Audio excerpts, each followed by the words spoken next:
Thanks for joining me. My name is Sarah Palmer, and today I would like to discuss with you the importance of having your children tested for lead poisoning. Some parents may not understand what lead can do to their children and where it could be in the everyday things and places we go. Lead can be found in places that you least expect it. Your home, your grandparents' home, daycare facilities, and even your work. You could be bringing home lead dust particles on your clothes and shoes to your children. Lead is commonly used in many different industries.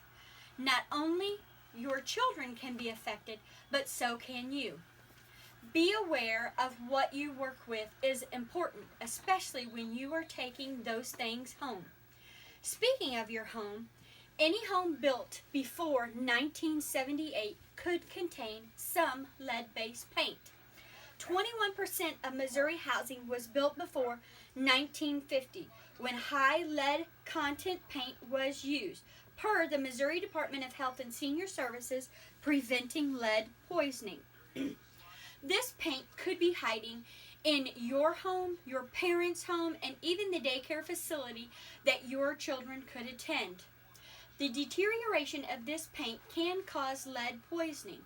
When lead paint is peeling, it has an alligator effect to it. Let's talk about items that can contain lead.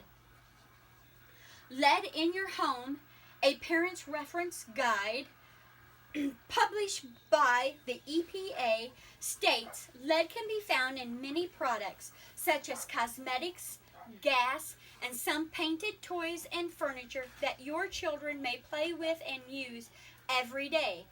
Speaking of things your children may play with and use, did you know that crayons have been known to have lead in them? So it's very important not to let them put them in their mouths or eat them. Per the Missouri Department of Health and Senior Services pamphlet, Lead in Crayons, you can check that label to see if it states conforms to ASTM D4236. This means that they have been reviewed by a toxicologist for chronic hazards and meets the standards of the American Society of Testing and Materials. Another item that our children like to play with is our makeup. Lead has also been found in lipstick. And we all know how much our little girls love to play with our lipstick. So before you leave it lay around and your children get a hold of it, please check the labels. Children do not always show signs of being sick with lead poisoning. The only way to tell if a child has lead poisoning is to have a blood lead level test done, either by your doctor or your local health department. Protect your family from lead in your home, published by the EPA, Consumer Product Safety Commission, the U.S. Department of Housing and Urban Development states, lead can affect your child's learning. Even low levels of lead in the blood have been found to show the effects on the IQ, the ability to pay attention, and academic achievements. You must also know that lead exposure cannot be corrected. Lead levels have changed from 10 micrograms per deciliter to 5 micrograms per deciliter. The CDC updates the reference value every 4 years. Water could also be the source of lead. The pipes delivering water into your home may have lead in them. That also includes your household plumbing materials, including pipes and the brass components, may contain lead.